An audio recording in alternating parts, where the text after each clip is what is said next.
ভালো থাকে। এটা কেন বললাম?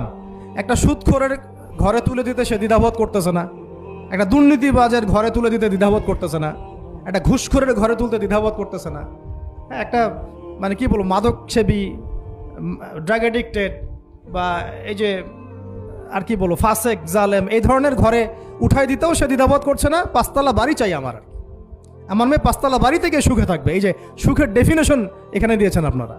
এই জন্য কত হাজার হাজার মেয়ের জীবন নষ্ট করে দিয়েছেন আপনারা।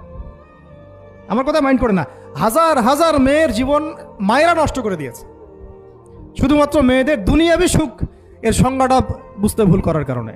এর নাম যদি সুখী হইতো তাহলে অমুসলিমরা সুখী না কেন, পশ্চিমারা সুখী না কেন, ওরা আত্মহত্যা করে কেন? এভাবে মেয়েদের জীবন নষ্ট করেছেন। অথচ অল্প যদি হালাল রিজিকও হতো আল্লাহ পাক তাকে বরকত দিতেন, সুখে থাকতো।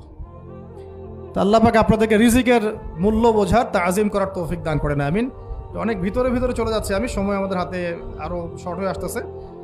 তো এখানে একটা কথা বলে দিব যে রিজিকের প্রসঙ্গ যেহেতু আসছে, যে হালাল খেতে হবে আমাদেরকে, হারামের দ্বারস্থ হওয়া যাবে না। আপনার স্বামী যদি হারাম খায় আপনি স্বামীকে বুঝান, তাকে ওই চাকরি ছেড়ে দিতে আপনি উৎসাহিত করেন।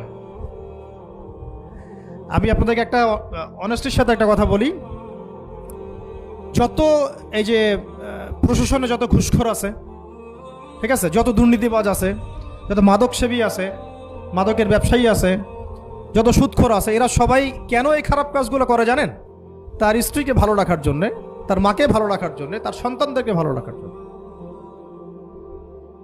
তাহলে স্ত্রী হিসেবে, সন্তান হিসেবে, মেয়ে হিসেবে আপনি বলবেন যে আমাদের এইসব ভালোর দরকার নাই আব্বু,